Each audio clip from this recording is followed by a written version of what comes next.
এখন আমি যাচ্ছি বালুরঘাট রেল স্টেশন। ও না না, আমার একটু ভুল হচ্ছে।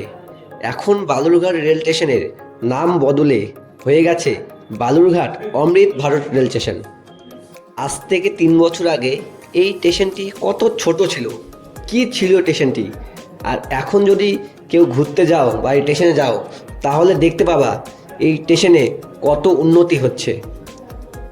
ভারত সরকারের পক্ষ থেকে বালুরঘাট স্টেশনটি অমৃত ভারত স্টেশনে অন্তর্ভুক্ত করেছে। সেই জন্য এই স্টেশনে অনেক সুন্দর সুন্দর কাজ হচ্ছে, দেখে মন ভরে যাবে। আমি তো অপেক্ষায় রয়ে গেলাম কবে এই স্টেশনটির সম্পূর্ণ কাজ শেষ হবে এবং স্টেশনের ফাইনাল লুক দেখতে পাবো। আমি তো অপেক্ষায় রয়ে গেলাম। এই স্টেশনে শুধু যে অমৃত ভারত স্টেশনের কাজ হচ্ছে তা নয়, স্টেশনে আরও একটি প্রজেক্ট শুরু হয়েছে, সেটি হলো Balurghat to Hili rail project. Balurghat থেকে হিলি রেল প্রজেক্টের কাজও খুব দ্রুত পরিমাণে হচ্ছে। বালুরঘাট থেকে হিলি বা হিলি থেকে বালুরঘাট যারা প্রতিদিন যাওয়া আসা করে কোনো কাজের সূত্রে বা অন্য কোনো সূত্রে, তাদের জন্য খুবই উপকার হবে বলে মনে করছে সাধারণ জনগণ।